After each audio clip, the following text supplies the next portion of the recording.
Good morning, my classy people. My name is Wayne Bolden. I'm your speed king, of course. Always turn your closed captions on. And remember, tip sheets this weekend. Derby prep races is coming up, the Lecomte. Hey, at Fairgrounds, we will have tip sheets. All stakes are 15 bucks. And again, full card, any racetrack, North America, are 20 bucks. And please, support us by joining our membership. Go to our homepage, you'll see join. It's a small monthly fee. Great way to keep us on the air. Well, the boys are back in town and everybody's Derby dreaming. Of course, we have a ton of Derby prep races and the Lecomte out there at beautiful, beautiful Fairgrounds. Well, let's just get some work out the way. 20% of the trainers in America win all the races. What races is that, Speed King? Well, it's the races that you and I like to follow. The big races, the ones, the twos, the threes. Those are graded races. And then when you come to the Derby Prep and the Derby and the Kentucky Oaks, again, the top 5 or 10 trainers in America dominates all these races. And that's no difference in the Lecomte. We need to do something to change the parity in this sport.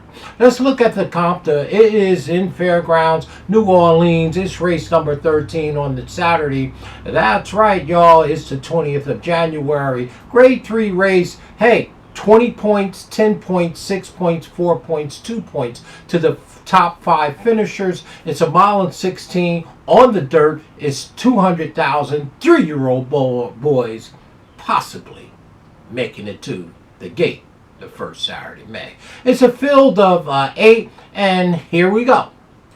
Well, it looks like a 2-horse race to me. And guess who the trainers are? Okay? Don't ever forget, 20% of the trainers in America win all of the races, or the top races. And so Brad Cox and Steve Asmussen probably going to run 1-2 in this race, okay? I'm going to dial into this field of 8 in the Lecomte for 20 points towards the Derby entering, and I'm going to go to the number 2 horse, right? Nash. Of course, trained by Brad Cox and his band of what? Merry horses, right? Well, Nash, the number 2, is 5-2 on the morning line. What else is new? 1 win only from 3 starts, 1 second and 1 third by Medagliadora, who Bobby Frankel trained, by the way, on the back end by Malibu Moon. Well, this one comes out of overnight stake race on December 23rd at the Fairgrounds. The Gun Runner ran a nice even race, very, very speedy, and was beaten by the number 7 horse in this race, Track Phantom, who's the other favorite in here, the Steve Asmussen. Well, the reason that I'm leaning toward Nash in this race is that he's inside, he's going to save ground in this mile and 16 event, and I think he's going to be on the lead. And if Flo can kind of control the pace of the race, I don't think they're going to catch Nash. Now, the problem is that Steve Asmussen horse who beat him in the Gun Runner, the number 7, also is very speedy and will be sitting right off his flank. There's a big change in the jock on Track Phantom. We'll get to that in a minute. But my top pick here will be a Nash. I think Nash has a great opportunity to kind of control the pace from gate to wire in here. And, you know, Flo's very good on the front end for Brad Cox. And, of course, they're trying to compile points to get into the Derby. So our top pick in this year's Lecomte, grade 3, 20 points, 10 points, 6 points, 4 points, 2 points, is the old Nash, the old Brad Cox and his band of big head horses. The second pick, well, probably the horse to beat, because the number 7 Track Phantom beat Nash last time in the Gun Runner. Well, Track Phantom is the number 7 outside, maybe a little wide, but I doubt it because he has enough speed to get out and get over before the first turn. Okay, trained by my guy Asmussen, and 2 wins from 4 starts, 1 second and 1 third. We know Steve Asmussen is in a hurry to win his first Derby. The North American all-time leading trainer, but he doesn't have a Derby to his credit. Do I believe he should have won? I think he should have won too with Curlin and Gunrunner, but that's not the case, right? So Track Phantom obviously is 9 to 5 on the morning line by Quality Road on the back end by Into Mischief. They paid $500,000 for this horse in the Keeneland 2022 sale for sure. Okay, owned by L&M Racing for sure, and of course, Steve Asmussen with the number 7 is going to mean business. He wants a Kentucky Derby. Now, if that wasn't enough, when he won the Gunrunner on December 23rd, he had Christian Torres, a young jock that I like, right, and think he's going to be a superstar. They went to his boy, Joel Rosario, Mr. Rolex. So he'll be on time. So the number 7 horse to me is just as fast as our top pick, Nash. And I think he'll be sitting right off his flank. And nobody comes home stronger than Joel Rosario. So he should be 1-2 around the racetrack. Should be sitting second, the number 7, Track Phantom, right off of Nash.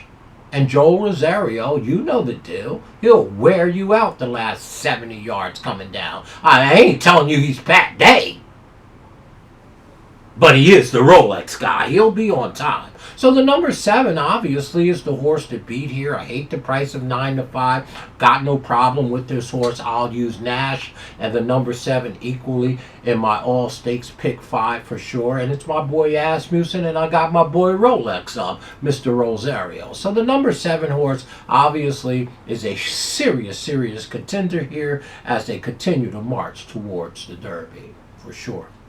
Now, if we had to round out our trifactor, I'm going to go to the other Brad Cox horse, Ethan Energy, the number 5 horse. Should be picking him up and laying him down. 1 win from 2 starts. It's Brad and his band of merry horses. Here we go. It's Louis Siaz sitting in the arms. This horse just broke her maiden on the 23rd of December. 4 to 1, but this horse runs late, so I expect this horse to be making up ground. The number 5 horse, Ethan Energy, is our 3rd pick to complete our trifactor.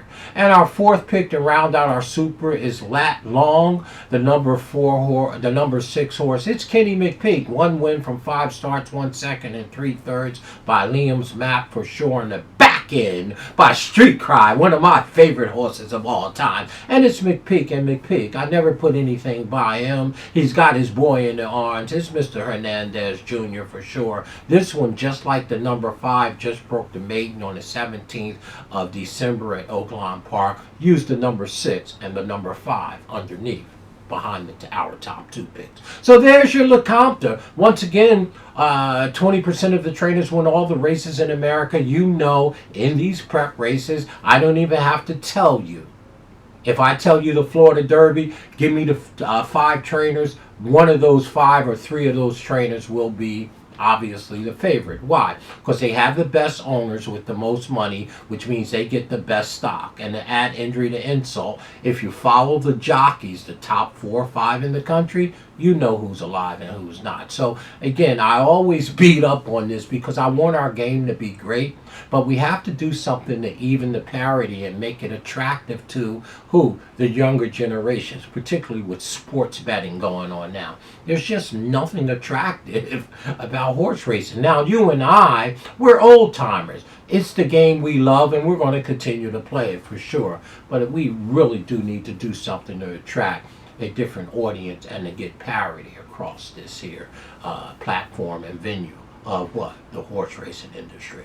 So, as the Speed King gets off his soapbox, the Lecomte, we like the number 2, Nash. We don't think, hey, he's going to get caught here. It's Brad Cox and his band of big head horses. But Steve Asmussen will be tracking him. What else is new? With the number 7 Track Phantom. And our 3rd pick is the number 5, Ethan Energy, and Lat Long is our 6. So for us, it's 2, 7, 5, 6, just like that. Hey, it's 2, 5, 5. It's 2, 7, 7, 2, just like that. I think these 2 horses go around the track, gate to wire for sure. We like Nash on top, but we'll use the number 7. My boy, Asmussen, equally. My name is Wayne Bolden. I am your Speed King. Thank you.